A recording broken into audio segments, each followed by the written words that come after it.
लोग, ये आप जो कार्यकर्ता हैं राजस्थान में, सब उम्मीद कर रहे हैं कि कार्यकारिणी की घोषणा भी जल्दी से जल्दी कर देंगे। और कैसी कार्यकारिणी की घोषणा करेंगे, सबकी क्यूरियोसिटी इस बात पे है कि क्या वही पुराने चेहरे आएंगे या कुछ नए। आपकी पार्टी खंडहरों कैसे तो भूल जाती है, लेकिन खंडहरों को आप भूलेंगे, युवाओं को महत्व देंगे या क्या? मैं अपनी कार्यकारिणी की जल्दी घोषणा करने वाला हूँ। मुझे लगता है कि इस अगस्त के महीने में मैं अपनी कार्यकारिणी जो टीम है उसकी घोषणा करूंगा। हमारे यहाँ एक प्रक्रिया है, मैं बार बार उसको दोहरा रहा हूँ कि सामूहिक चर्चा और नेतृत्व। तो मैं जिनसे चर्चा करनी है, जो महम भूमिका रखते हैं इस संगठन को चलाने में, उन सबसे चर्चा करूंगा। करने के बाद फीडबैक के आधार पर अपनी टीम का पूरा गठन करूंगा।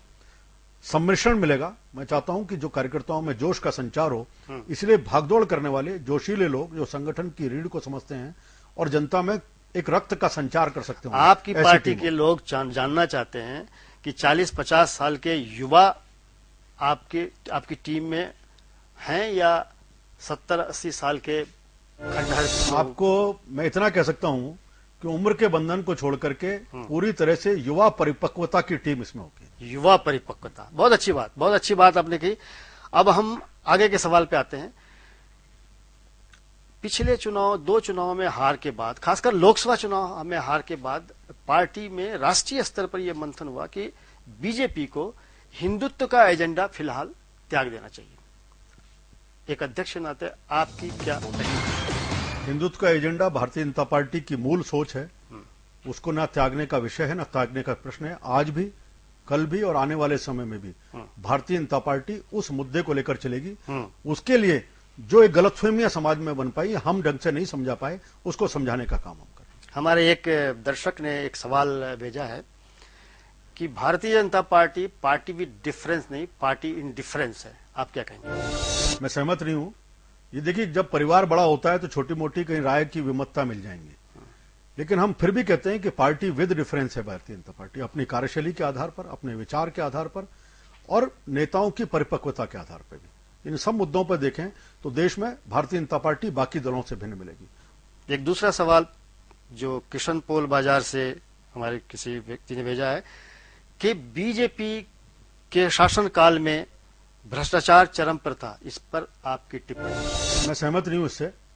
शासन बहुत बढ़िया शासन हुआ और इस बारे में आम मतदाता भी मानता है कि भारतीय जनता पार्टी की सरकार केवल परफॉर्मेंस के आधार पर नहीं गई है, तो केवल कुछ कारण ऐसे हुए जिनके कारण हम सरकार हारी। एक पत्रकार मित्र ने सवाल पूछा है कि गुर्जर आरक्षण मुद्दे पर आप ऑफिशियली क्या कहते हैं? मैंने 2 दिन पहले प्रेस कॉन्फ्रेंस में कहा और पार्टी की लाइन जो है मैं उसको फिर दोहरा रहा हूं जी।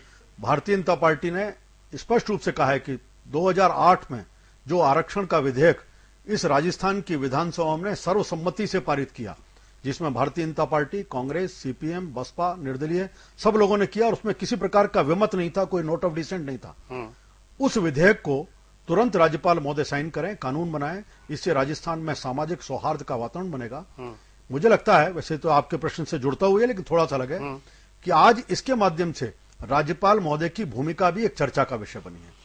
अभी आप तो ये बात कह रहे हैं, गुर्जर आरक्षण को आप कितना समर्थन करते हैं? इससे पहले आपने बयान दिया है कि आप अपने आप को इस आंदोलन से अलग रखते हैं, लेकिन जरूरत पड़ेगी तो आप आंदोलन करेंगे, अभी सहानुभूति रखते हैं। प्रतिपक्ष के नेता ने बयान आज ही दिया अखबार में कि वो इस आंदोलन को समर्थन करते हैं। ये पार्टी में ये 2 तरह की सुर जो है, कैसे? जब मैंने ये वक्तव्य दिया था तो हम लोग कोई भी, मैंने जैसे कहा, चर्चा के आधार पर ही अपने विषय और रीति नीति तय करते हैं। मेरी पूरी चर्चा हुई है और मुझे लगता है कि अखबार में जो लाइन छपी है उसमें कहीं कहीं बोलने और छपने में कोई अंतर रहा होगा। मैंने फिर दोहरा रहा हूं कि भारतीय जनता पार्टी किसी भी वर्ग के द्वारा अगर कोई आंदोलन इस विषय को चलाया जाएगा तो हम सहानुभूति रखते हैं, नैतिक समर्थन देते हैं। और भारतीय जनता पार्टी इस मुद्दे पर, क्योंकि केवल विषय किसी एक वर्ग को आरक्षण का विषय मैं छोटा मानता हूं, इसमें इसके साथ जुड़ गया कि क्या संविधान और विधानसभा की स्वायत्तता और विधानसभा का सम्मान, क्या इस विषय को बनाए रखने का विषय है? क्या राज्यपाल महोदय प्रिवेल कर सकते हैं कि कितने लंबे समय तक ऐसे विधेयकों को रोक कर रखें? नहीं, राज्यपाल को तो अधिकार है, कितने लंबे समय तक रख सकते हैं। अब तक जो आयोग है खुद जानते हैं। हाँ, इसीलिए अब तक जो आयोग उन्होंने कहा कि एक रीजनेबल टाइम तक रोक सकते हैं, और उसके लिए भी उन्होंने कहा राज्यपाल महोदय के पास 3 विकल्प थे। या तो विधानसभा को वापस भेजते, खुद हस्ताक्षर करते, और तीसरा राष्ट्रपति महोदय के पास भेजते। राइट। उन्होंने तीनों विकल्पों का इस्तेमाल नहीं किया, 1 साल लगाया पूरा।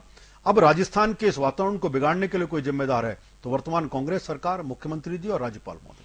आप ये बताइए कि जब आपकी सरकार थी और जब ये विधेयक पारित किया गया था, आप खुद कानूनविद हैं, क्या ये मानते हैं कि इसी स्वरूप में ये विधेयक पारित हो को साइन कर देना चाहिए गवर्नर को? बिल्कुल करना चाहिए था। जो दोनों मुद्दे, सवर्णों का आरक्षण और गुर्जरों का आरक्षण, दोनों मुद्दे एक ही बिल में है, क्या ये संभव है? इसमें कोई दिक्कत नहीं थी। 50% की एक जो बार कहते हैं, अभी भी 48% आरक्षण हमारे यहाँ है राजस्थान में। अगर हम 5 गुर्जर समाज को अलग देते हैं तब भी 50 से ऊपर जा रहे हैं, और 14 मिला के करते हैं, 14 और 5 19, तो फिर 68% होता है। इन दोनों स्थितियों के लिए संविधान की 9वीं अनुसूची में डालना था उसका संकल्प भी राजस्थान विधानसभा में जब ये विधेयक पारित किया तब उसके साथ ही पारित कर दिया, और उसको भेजा हुआ केंद्र सरकार को कि आप इसको 9वीं अनुसूची में डाल गए, 9वीं अनुसूची में डाल करके इसका लाभ दिया जाए। देश में ऐसे उदाहरण पहले भी 4 हैं, 4 राज्यों में पहले भी दिया गया। उड़ीसा में दिया, झारखंड में दिया, तमिलनाडु में दिया, महाराष्ट्र में दिया, जहां कहीं 64% से लेकर के 73% तक गया है। तो इस कारण जब उन प्रांतों में हो सकता है तो राजस्थान की विशेष स्थिति को देखते हुए यहां राजस्थान में इसको करने में क्या दिक्कत है?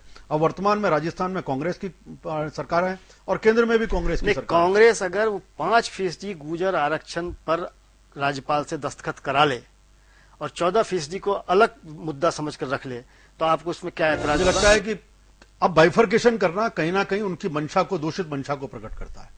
आप जब इंटीग्रेटेड रूप में, मैं कहीं इन सबको देना चाहिए, मैं उसके खिलाफ नहीं हूं, लेकिन इंटीग्रेटेड रूप में जब इसी विधानसभा ने सर्वसम्मति से पारित किया, जिसमें अशोक गहलोत जी स्वयं भी सदस्य थे इस विधानसभा, बिल्कुल थे, सारे कांग्रेस के विधायकों ने भी ध्वनि मत से उसको पारित कराया विधायक, तो अब पुनर्विचार की आवश्यकता क्या उसमें?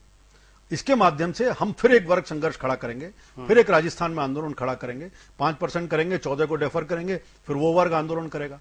जब देश भर में ऐसा यूनिक विधेयक जो देश में कहीं नहीं, ऐसा राजस्थान की विधानसभा लेके आई है, तो उसका सम्मान करना चाहिए। राज्यपाल महोदय का कहना है कि जब बीजेपी की सरकार के दौरान उन्होंने तत्कालीन विधि मंत्री को बता दिया था कि यूनिफाइड रूप से जो विधेयक लेके आए हैं वो गलत है, दोनों को अलग अलग सेपरेट करके लाएं, तो विधि मंत्री की उस समय ये ड्यूटी बनती थी कि ये बात कम्युनिकेट करते मंत्रिमंडल को, वो उन्होंने कम्युनिकेट नहीं। मुझे लगता है कि संवैधानिक व्यवस्थाओं में केवल कान में या बातचीत का कोई अर्थ नहीं होता।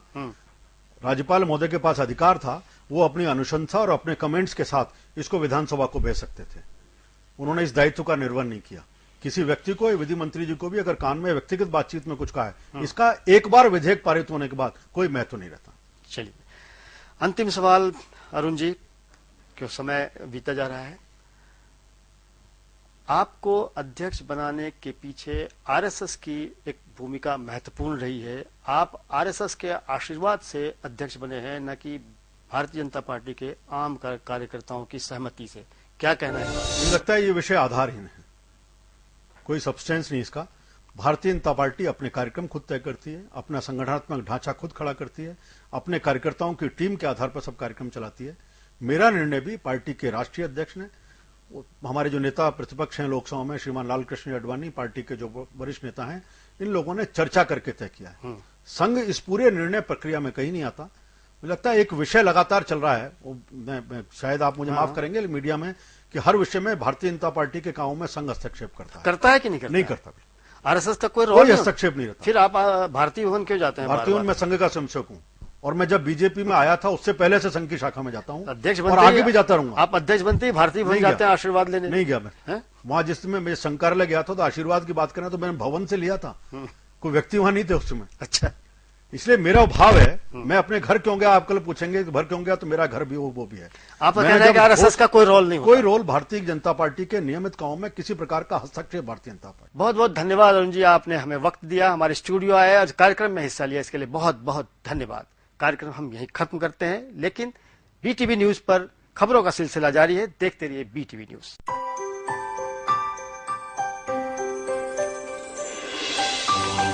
ये है बीटीवी नेटवर्क और आप देख रहे हैं बीटीवी न्यूज, खबर जिंदगी की।